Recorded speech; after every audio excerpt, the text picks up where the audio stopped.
América Latina, uma região do continente americano com grande diversidade, marcada pelo encontro de culturas e etnias.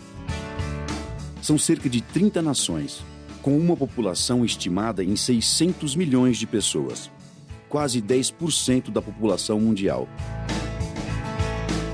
Meu nome é Franz Calchini e sou boliviano de todo coração. Meu nome é Nicole, sou brasileira, mas com os pais bolivianos. Sou Edgar Pari, sou peruano.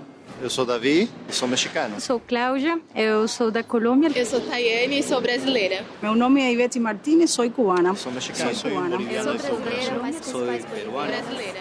A história do encontro de etnias na América Latina começou com os ameríndios, povos nativos que há mais de 15 mil anos atrás já habitavam a região. Com a chegada dos europeus no final do século XV, um processo de colonização violento se estabeleceu em vários territórios.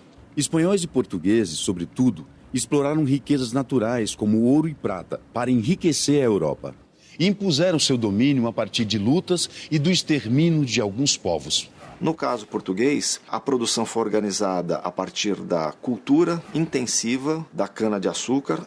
Então, nesse processo de colonização, naturalmente os colonizadores vieram para cá. Aconteceu uma miscigenação dos colonizadores portugueses, dos conquistadores espanhóis, e isso gerou uma mestiçagem latino-americana que até hoje é considerada a grande marca da cultura latino-americana.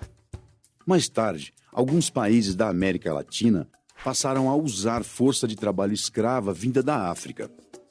Foram séculos de misturas que enriqueceram ainda mais a diversidade cultural latino-americana. Isso fez com que muitos dialetos africanos se misturassem na língua brasileira e entre eles próprios. Da mesma maneira, essas etnias escravas acabaram se miscigenando. Na região do Caribe, nós tivemos uma situação muito parecida com a do Brasil. Franceses, holandeses, ingleses trouxeram também grandes contingentes de escravos negros para desenvolverem essas atividades econômicas. E ali aconteceu um processo bastante semelhante ao que aconteceu no Brasil. Porém, o contingente de colonizadores brancos nessas ilhas era muito menor, né? E houve uma cisão cultural mais acentuada, não havia tanta mistura. As línguas faladas por aqui também são uma expressão da diversidade latino-americana. Embora as línguas neolatinas sejam dominantes, como o castelhano, português e o francês, com os colonizadores vieram o inglês e o holandês. Ainda persistem também algumas línguas ameríndias, como o quichua, falado em países como Peru, Equador e Bolívia. E a língua guarani, usada, por exemplo, por povos do Brasil e do Paraguai. Essa diversidade linguística é um dos elementos fundamentais da unidade, tanto da América Portuguesa, no caso do Brasil, que tem essa dimensão continental, como aconteceu também com as comunidades da América Hispânica. Então, usando a mesma língua, você consegue fazer o trânsito mais fácil de outros aspectos da cultura, como alimentação, vestuário, práticas religiosas e assim por diante. A América Latina tem uma extensão de 21 milhões de quilômetros quadrados.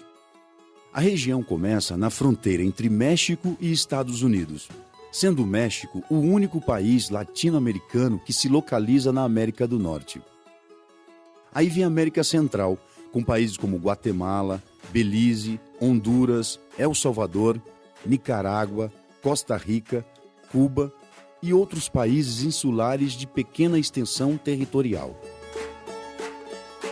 A América Latina continua na América do Sul, onde ficam países como Brasil, Venezuela, Colômbia, Peru, Bolívia, Chile, Argentina, entre outros, e termina no extremo sul da América do Sul.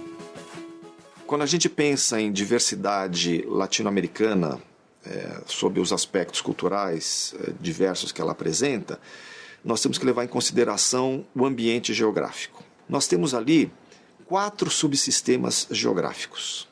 Em primeiro lugar, você tem a América Central e Caribe, que é uma região que está localizada muito próximo da linha do Equador e, portanto, tem clima diferente, vegetação diferente e tem uma diversidade geográfica própria, como acontece, por exemplo, com a antiga região Maia, que hoje é parte do México, Honduras, Guatemala, Belize. Depois nós temos o subsistema amazônico, que abrange um pedaço grande do Brasil e de vários outros países que fazem fronteira com o Brasil, como é o caso do Peru, da Venezuela. Depois nós temos o subsistema andino, que é caracterizado evidentemente pela Cordilheira dos Andes. E finalmente nós temos o subsistema platino. O subsistema platino compreende os países envolvidos no eixo fluvial do Rio da Prata, como a Argentina, Brasil, Paraguai, Uruguai e Bolívia. Isso fez com que cada uma dessas comunidades, desses 4 subsistemas que eu mencionei, desenvolvessem culturas próprias, muito fortemente enraizadas e, particularmente no subsistema andino, as comunidades permaneceram durante muito tempo isoladas umas das outras.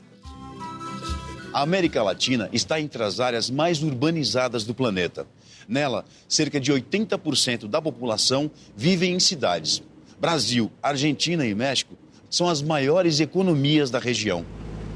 Nós temos países com alto nível de industrialização, como é o caso do Brasil, da Argentina, do México, e nós temos países que são pouco industrializados. Dentre os países pouco industrializados, nós temos aqueles países com baixo nível de desenvolvimento social, como é o caso do Haiti, como é o caso do Peru.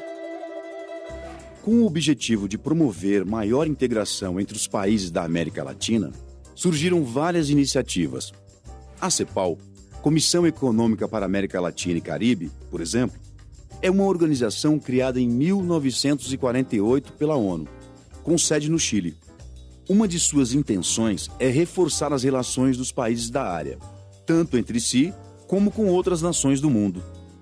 A falta de desenvolvimento acelerado da região latino-americana causou uma grande preocupação à ONU. Então a ONU criou um organismo, vinculado a ela, portanto, chamado CEPAL, que congregou os intelectuais mais representativos da região que tinham uma missão: tentar explicar por que a América Latina não se desenvolvia. E o que foi que ela concluiu? Ela concluiu que a região latino-americana é exportadora, preponderantemente exportadora de produtos primários, minerais, agrícolas, pecuários, com uso intensivo de mão de obra muito barata, e quando ela exporta esses bens, ela recebe pouco dinheiro por essas exportações. Então, na balança comercial das relações comerciais internacionais, a América Latina estava sempre deficitária. Ela vendia muita coisa barata e comprava muita coisa cara. Na década de 50 e 60, a CEPAL ela influenciou muito o processo de integração regional, mas numa perspectiva mais de desenvolvimento interno. Portanto, integrar esses mercados do ponto de vista do comércio, do ponto de vista da indústria, do ponto de vista dos investimentos, quer dizer, integrar economicamente o continente latino-americano. Dos anos 80 para frente, passa a predominar um regionalismo aberto, onde a integração ela se dá do ponto de vista interno, quer dizer, fomenta-se a integração internamente a esses países, mas casada com uma abertura comercial para o exterior, quer dizer, para outros continentes. Outra organização de grande expressão para alguns países da América Latina, especialmente o Brasil, é o Mercosul. Os membros permanentes são os países da América do Sul: Brasil, Argentina, Paraguai, Uruguai e Venezuela. Na pauta de intenções está a livre circulação de bens e serviços. O Mercosul, ele tem desde aquela perspectiva de integração mais para dentro, portanto, criando uma união aduaneira, criando uma tarifa externa comum para proteger as economias dos seus estados-partes, mas também ele estabelece diversos acordos de livre comércio com outros países e regiões para ampliar sua inserção internacional do ponto de vista econômico. Mas há países que não estão interessados exatamente nesse modelo de integração. Preferem uma abertura comercial mais ampla. É o caso do Chile, é o caso da Colômbia, é o caso do Peru, que estão envolvidos em diferentes projetos de integração regional no mundo. Nós temos historicamente um equilíbrio de poder entre Brasil e Argentina.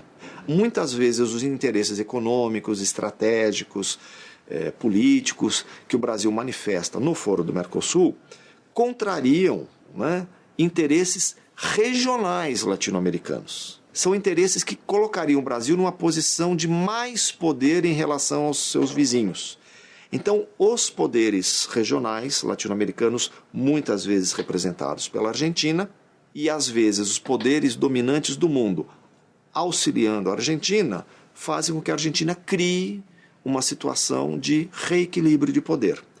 E, no caso específico do Mercosul, a Argentina é um país importante no equilíbrio econômico e estratégico do Mercosul enquanto processo integracionista.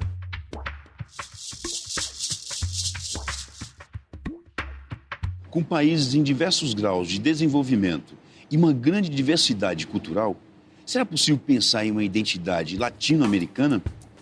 Há uma identidade latino-americana à medida que nós temos uma história comum, uma história de colonização que é muito próxima entre os diferentes países, né? A gente tem que considerar também os grandes problemas econômicos, os desafios econômicos de inserção internacional, as disparidades econômicas, as disparidades sociais, os desafios em relação ao enfrentamento dos altos níveis de pobreza, dos altos níveis de analfabetismo. Então, de modo geral, nós temos problemas em comum, nós temos uma agenda em comum que nos permite falar de uma identidade latino-americana que vai desde nossa origem histórica, passando pela nossa formação populacional, chegando até os nossos problemas políticos, econômicos e sociais contemporâneos. Somos ricos en la cultura. Las costumbres, la forma de vivir, la comida. Temos uma identidade e uma história que é comum, uma origem que é comum a quase todos os países da Latinoamérica. E tem um pouquinho da cultura de todos os povos e os índios também, que fazem parte de toda a América Central e Latina. A gente tem um jeitinho diferente. É o nosso jeito. Latino-americano están na hora de reunirse, de reencontrarse, de lutar para que a América seja uma sola, de Rio Grande até a Patagônia.